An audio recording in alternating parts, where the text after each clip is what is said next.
Ladies and gentlemen, tonight it's really a big pleasure because I have Mandisa on the CX Goalkeeper podcast. This is really a great opportunity. I love what Mandisa is doing and she did in the past, and I'm looking forward to this discussion. Hi, Mandisa. How are you? Hello, Greg. I'm good. Thank you. Very good. Excited. Looking forward to this amazing conversation. As we were discussing in advance, it will be a game and the pitch is for us. Now we have time to discuss, and we selected also an extremely interesting topic. You wrote an article, 5 steps on how to set up CX business units. Yes. But before start speaking about the content, we want to learn something from you. An extremely important customer experience player, customer experience thought leader, it's Mandisa. Mandisa, could you please introduce yourself? So I'm Mandisa Makubalo. I live in Cape Town in South Africa in the township of Guguletu, which means our pride. I'm a single mom to a 24-year-old beautiful daughter. I come from a family of 2. I'm the eldest, have a young brother. My mom is still alive. I still live with her. She's about 75 years old. And I am a born-again Christian. I'm a believer in God, and I'm a lover of life. I just think life is beautiful. I am really keen to ask the next question because I don't know what it will come, but I am sure I will learn something. And it's not the simplest question, but which values drive you in life? The biggest one is love. Love. I just think we've complicated love as human beings. Love is meant to be simple and enjoyed. It's a rare gift, but I think we've just complicated things, sometimes subconsciously, sometimes consciously. So love is the biggest one. And then following to that is respect. I believe that we need to respect. I know that people say respect is earned, but I just think that, we just need to respect people, respect even animals, we respect animals. There's just this respect that needs to come. I think it makes things so much easy. And the third one that's close to my heart is unity.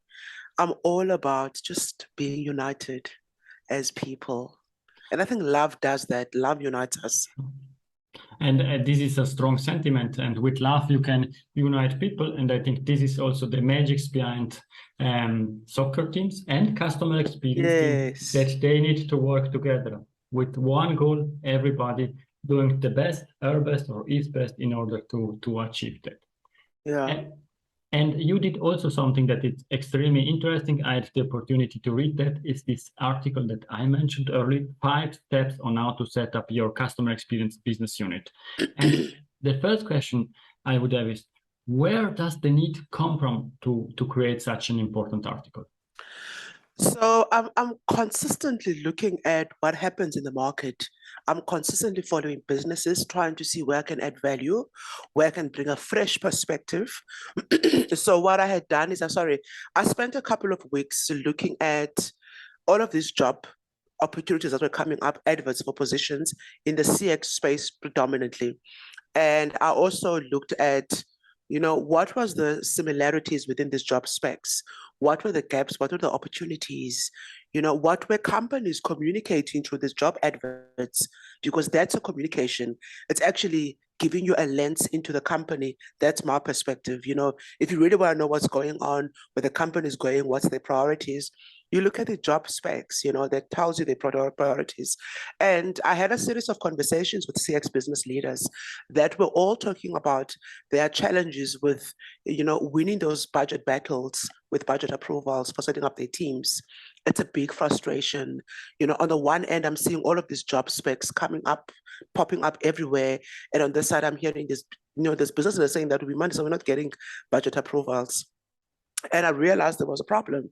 So then I decided to put my own perspectives into that article. But in that time, lo and behold, there was an organization that approached me to say, Mandisa, we were looking to set up a business unit, a CX business unit, but we really don't know where to begin. So I got to really test what is in the article. I spent about 2 weeks with the C-level executives of the organizations, really just consulting and guiding them into what are the key things to look out. How do you design for value? How to avoid those budget battles. Interestingly for me, I also got to sit in a room and observe them as they were talking. And I got to pick up so many things in those conversations as they were talking, engaging across the room, looking at operations, looking at the C-level executives. There was so much information that I got from the body language, the emotions being expressed. So I took the information from that qualitative research exercise and the quantitative research that I got from the job specs, use all of that information to identify the gaps, the opportunities, the strengths, and then I put this article together. Thank you very much. It's really extremely interesting, and at the end you are really going through the customer experience process. It's a journey that you start from a need, and then you go through each step, and you explain perfectly all the important steps to go through, and also testing that. It's the prototype that you created, and you test it then already with the company. It's extremely important. Could you please elaborate a bit more? What is in this article? So what's in the article, I talk about the four tips that you need to consider before you set up your business unit. And then I give 5 practical steps into designing. It's quite simple, practical.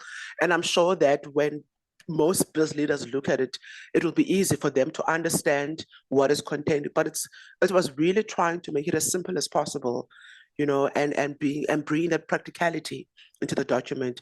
So I start off by talking about what are the things that you need to understand before setting up the team. And then once you clearly understand those things, I believe that you are set up for now starting to designing for value. And then I talk about the practical steps, 5 steps that will allow you to design for value and to really prepare the organization for the future with the design of the team.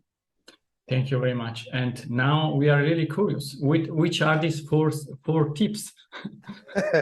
So the first one I talk about is being clear on the why. So as I was sitting in those conversations, I really got to see there was a disconnect in terms of the why. There was no alignment across the table in terms of why are we setting up this team.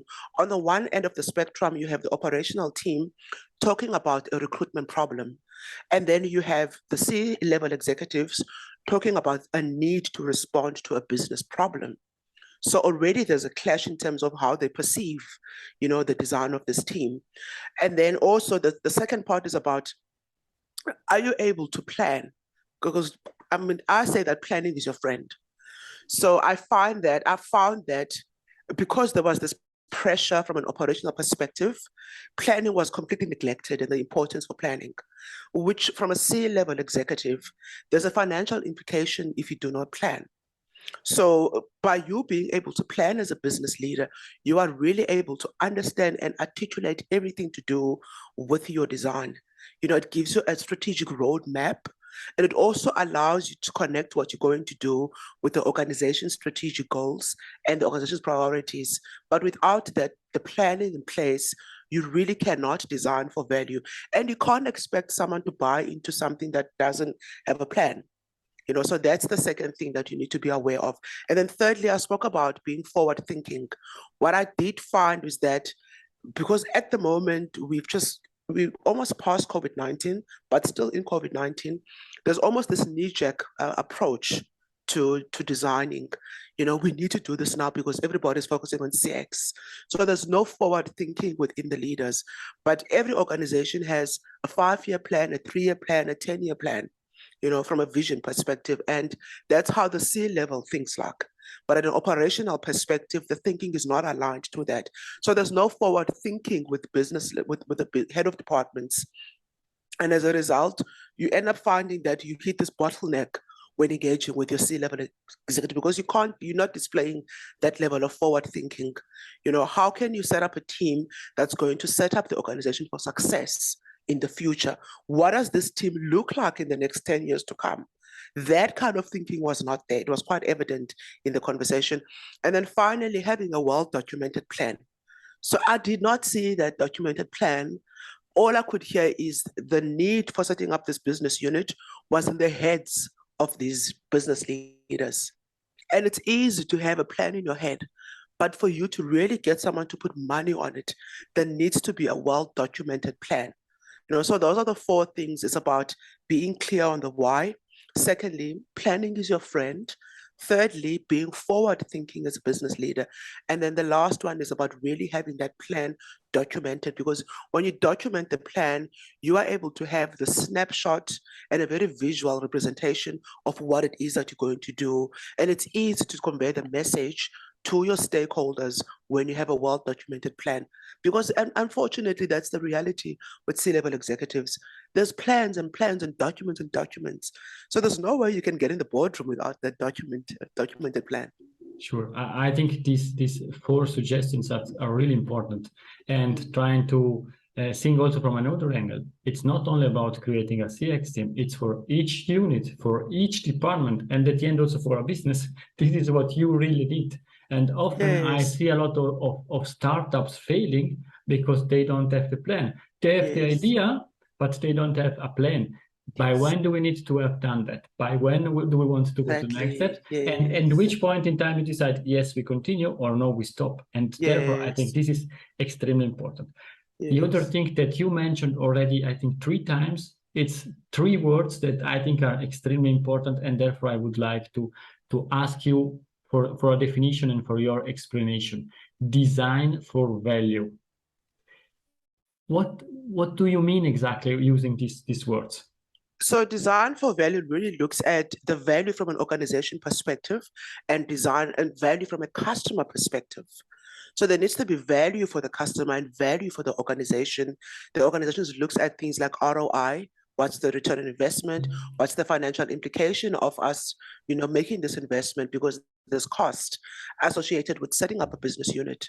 So from a value perspective, what value are we getting out of this as an organization? And how do we tie that to our financial metrics and our bottom line as an organization? From a customer's perspective, what value do they derive, even if they're not there to see that there was a team being set up, but what value are we promising customers through this? And how can we quantify that value from a customer perspective? That kind of thing. I always talk about financial acumen. That kind of financial acumen will allow you to be able to demonstrate the value for the organization. Then from a customer perspective, what value are they going to derive from this business unit? And that's the 2 sets of values I talk about. And I think and also the employee value as well. There needs to be value for the employees. So it's like a quadrant where it's the customer, the organization, and it's the customer, the organization, and then also the third one would be the employees. That's the quadrant I'm talking about for value. And I think this is something that I really like, and therefore I asked you, because I had a discussion with Maxi Schmidt from Forrester. It was value for customers, and she's really stating in one discussion that you need to really create a win-win situation. In the case that you are saying, I cannot as a business maximize my value or what I get out, because then the other side is losing. And if customers don't get value out of it, then they are not coming back to you. And therefore, it's the way in the triangle that you are mentioning to create a win-win-win situation for customer, for the business, and for the employees. And I think this is extremely important. And this requires a mindset switch, because often we are seeing companies that are trying to maximize their short-term profit, and they're losing customer. And therefore, I really like what you said. Thank you very much, Mandisa. And if I can just add, Greg, I mean, it might sound like simple tips that I'm sharing, but the reality is that those tips are not being applied. And that's why we're having these conversations. We're really just going back to basics, because the basics have been neglected, because of so many things that are happening, and we justify neglecting the basic by so many other things.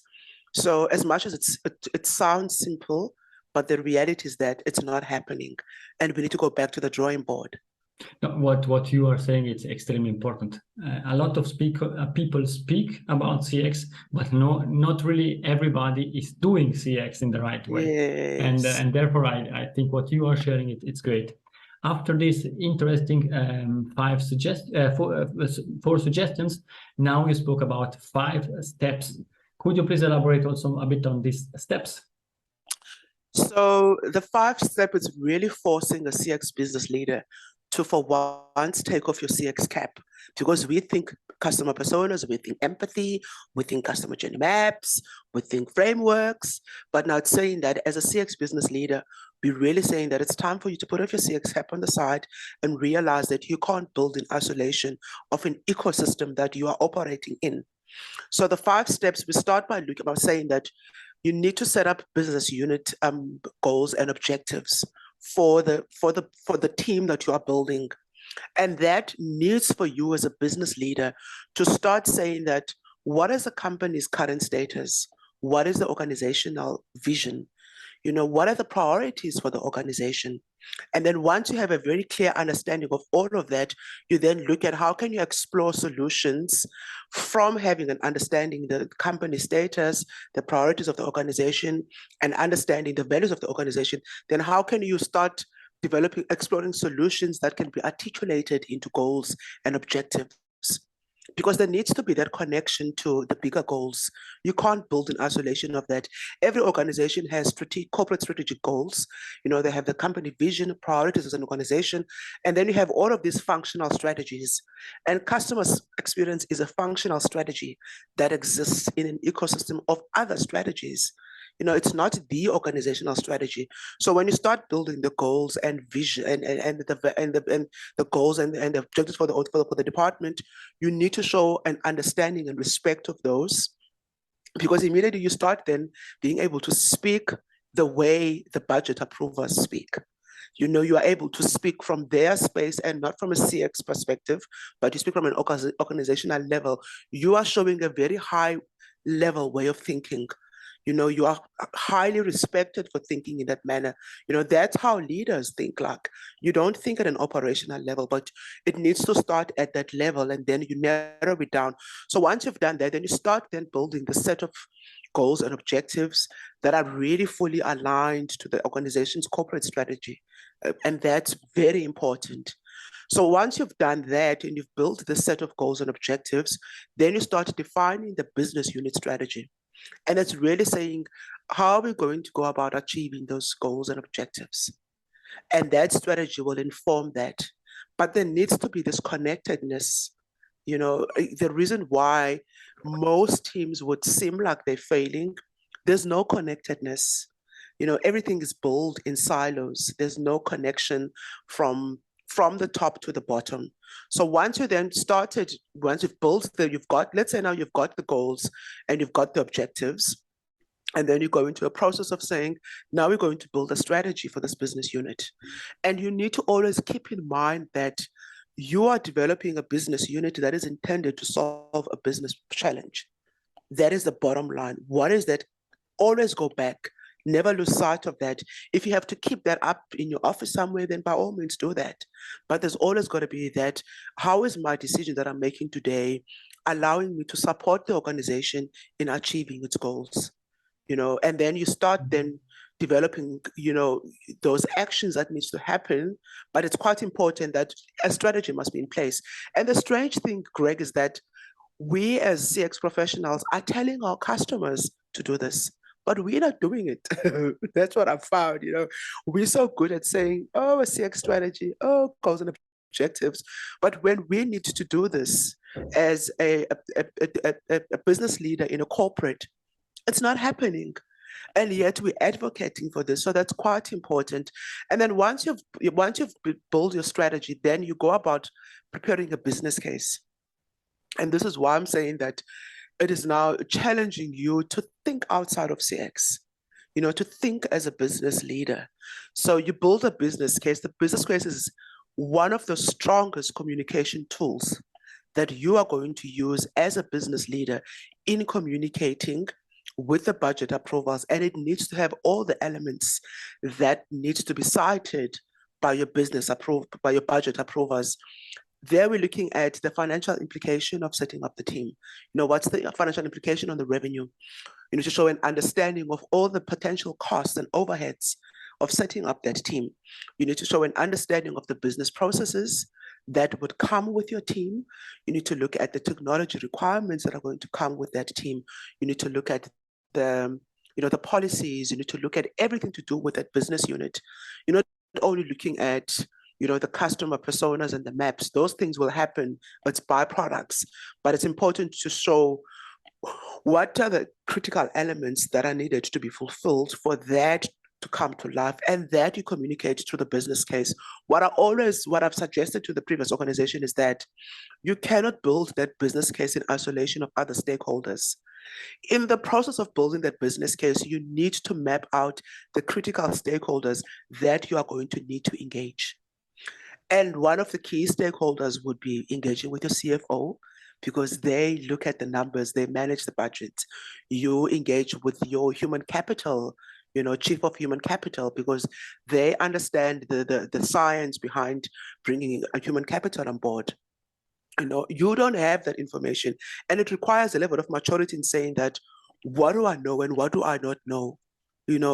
But mobilizing all of those skill sets together and stakeholders will really, really set you up for success. But you cannot be in a space where you think that you know everything. You can engage with the chief information officer as well, which will support you from a technology perspective. You look at business analysts, those people are very good in terms of developing processes. You need to bring all of those stakeholders together, engage them as you build your business case. You might have financial records, but those numbers might be outdated. So for you to get really those financial metrics and the numbers, you can get them from your CFO. They're already sitting in that space. But if you go into, your C-level executives with that kind of thinking, and they can clearly see that you've thought of everything there is to think about, that sets you up for success. It makes it easy as well. And you really don't have to go in there as a one-man island. You can say, can we go and present this business case together? There's nothing wrong with that. You can take one strong person. So you're really leveraging the authority the person has, and they can go with you as a team, which will then help you overcome those budget battles. And then the next point is about communicating the business case. I always say that before you actually go and communicate the business case to the budget approvers, communicate it with your stakeholders once it's done, because it's easy for one to tick their own homework. It's easy to say, I've done everything, but you could so easily miss so many things by being that naive and, I would say, maybe immature. So communicate that business case with the relevant stakeholders that you've engaged throughout the process. You will find, don't rush to go and submit that. You will find that somebody from human capital might have identified something and come back and say, we need to change that. There might be a flaw with the numbers, and the CFO might say, we need to change that. But you need to communicate that as if you are now engaging with your stakeholders. Set up time with those individuals and say, can I share the business case with you? And I thank you for helping me out in putting this together. Now, before I go and submit, I want to present it to you. Please be very objective in your feedback. You don't have to say things to make me feel good, but really just, I want to communicate this with you. And then you communicate that with the stakeholders. And then finally, it's about really converting that business case into technical plans, because a business case on its own is not going to do anything. It needs to be translated into technical plans. There you're looking at resource allocation, you're looking at timelines, you're attaching costs, you're looking at milestone for the project. You can even work with your project office. As a CX leader, you might not have exposure into program management and project management.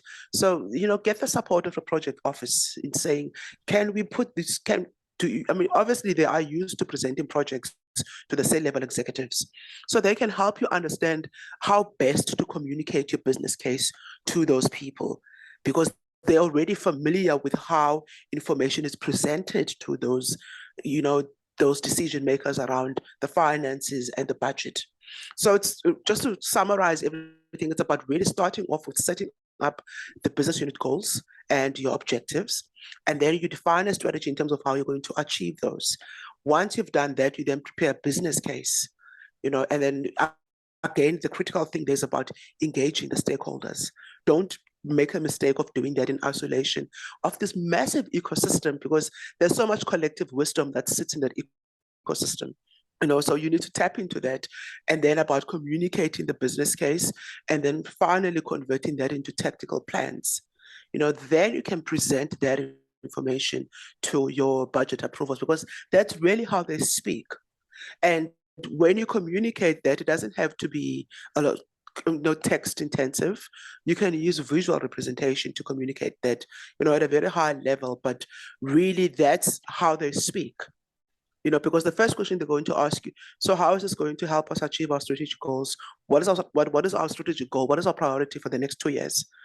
If you're able to say the priority for the next 2 years is to increase market share by 10% perhaps, and this is how we're connecting this to allow the organization to achieve and contribute towards the achievement of that goal, you already ticked off one, one area of, or maybe you've already won one battle out of the whole list of battles that you might be potentially dealing with.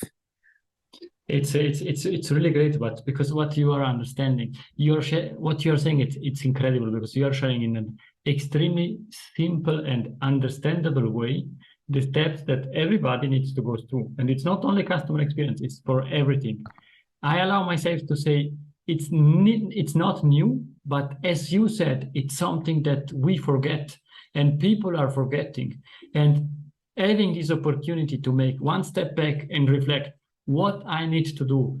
I need to have my goals. I define my strategy. I define my business case, and then I did my homework. But now I need the support of all the community, the company, and therefore I need to communicate that. And then when I communicated that, I said I'm going to do that. I need to deliver that, and that is the plan. And therefore, I think this is really outstanding. It's something like a master class, because these are the most important steps. And if you forget one, then you will not be successful.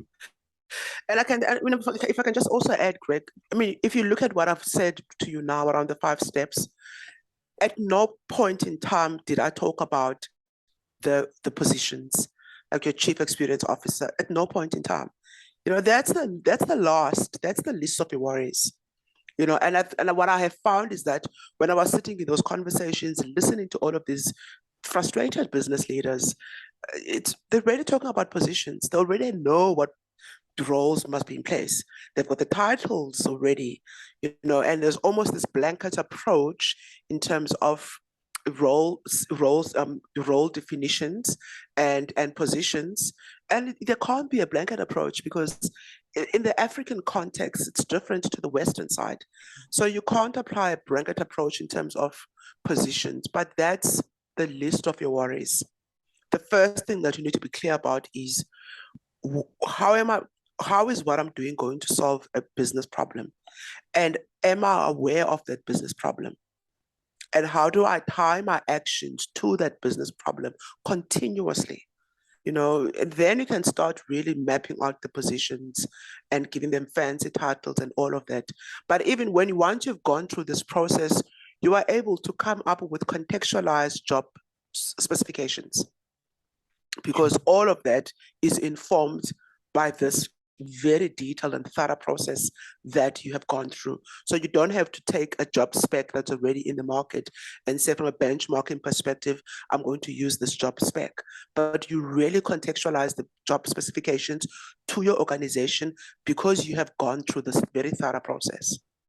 Thank you very much. It totally makes sense, and it's really outstanding. I would have 2,000 questions, but I am looking on the timing, and therefore we are coming to an end. And one question that I want to ask is, let's close our eyes, and we are in 10 years time from now. What we are speaking about in the customer experience world? What should we be expecting in the customer experience world? What we are going to discuss about? The next 10 years. In 10 years. In 10 years' time. I can tell you what we're not going to be discussing in the next 10 years. We're not going to be talking about JD maps and personas. We're not going to be talking about those things. I think there's going to be, these kind of conversations taking place where there's a high realization that CX is not the beat and end all, not the only solution for an organization, but it's really part of this ecosystem. And we are going to be challenged as CX professionals if we don't really invest in our knowledge of business. You're going to find that you disappear in the industry if you don't really invest in skilling yourself up in understanding all of these things and not only limiting your knowledge of CX to the technicalities and the science of CX, but bring everything holistically, you know, and being able to communicate that well. I think you're going to find lots and lots of that. And that might even set up CX for success and being this recognized qualification if you will really start thinking and applying such principles and level of thinking. I really like your answer, because we are living like in a bubble. We are always speaking about CX, CX, CX, but businesses have a lot of different problems, a lot of different things they need to manage, Yes. and therefore it totally makes sense. Thank you very much. We are coming really now in the last 5 minutes of this game, and I still have 3 questions. The first one, is there a book that you would like to suggest to the audience because it helped you during your career or during your life? So I've suggested the customer experience book 3, the one that we took part in, 1, 2, 3, and 4. And I'll tell you why I say that. So I've had a lot of messages on LinkedIn from aspiring CX professionals and young people. They want to go into CX. They don't know where to start and what to read. So I'm saying that if you read a book that's authored by one person, you are limited to that person's perspective. And you go into the industry and start being a mini Mandisa because all you know is how Mandisa thinks. But if you look at the way the book is designed, you have 27 different perspectives. You are being set up to operate at a global level because there's all of these different perspectives. You know, it makes you rich in terms of your knowledge, because you get to hear from all these different people. So I've always been recommending that book, not because I'm part of the book, but I just feel that it's important. We can't be naive in thinking that, you know, people shouldn't be learning from across the globe. We need to learn from one another. So as a person who's fairly new, very objective, hungry to learn, excited, grab the book and read those 27 chapters. And it's practical chapters. Sometimes the books are quite theoretical. It's difficult to connect it to real life situation. So the book is quite practical in nature, which means that you get to really step into real life business cases. Thank you very much. I can only suggest and support your suggestion, because I was also part of this outstanding journey. And we can say that openly, we are not earning money. It's there because we want to share our knowledge. And I think that's what I really like, is the different view on the same topic. Yes. And everybody cooks with water, but we have plenty of opportunities. Yes. The second last question is, we learned a lot today, but I think you still have a lot to share. If somebody would like to contact you, what's the best way? Best way would be to reach out to me on LinkedIn, on my LinkedIn page, Mandisa Makubalo. You can also send a contact us message through the company website, which is www.theunlimitedco.com. You can also do that through the contact us section of the page. And yes, so the best will be, I'm very, very active on LinkedIn. So LinkedIn is the first place to go. Perfect. And I suggest really to the audience to follow Mandisa, because she's doing really an outstanding job. And now the last question is Mandisa Golden Nugget. It's something that we discussed or something new that you would like to leave to the audience? So the one thing I would love to leave with the audience is dare to be different. Challenge status quo. Bring yourself into this thing. You bring your wisdom, your experiences, your education, bring all of that, but just dare to be different. And yeah, and I mean, we're not in competition really. It's about perpetuating the CX game. And if you keep that in mind, you will really, I mean, that way of thinking has opened up so many doors for me, because for me, it's really about CX. It's not about who's there for 20 years, who's got the best accolades. It's just about really perpetuating the game of CX. Thank you very much. It was an outstanding answer. And the only thing that I want to say is thank you very much, Mandisa, for your time. Greg. It was a great pleasure to have you on the CX Goalkeeper. Thank you, Greg. I truly enjoyed this. Thank you. And I look forward to listening to the recording once it's published. Sure, I'm going to do that. Thank you very much. And also to the audience, I hope that you enjoyed this discussion as much as I did. And if you have any feedback or you want to contact Mandisa, feel free to contact us, because we really like getting feedback and start the discussion about customer experience. If you enjoyed this episode, please share the word of mouth, subscribe it, share it. Until the next episode, please don't forget, we are not in a B2B or B2C business, we are in a human-to-human environment. Thank you!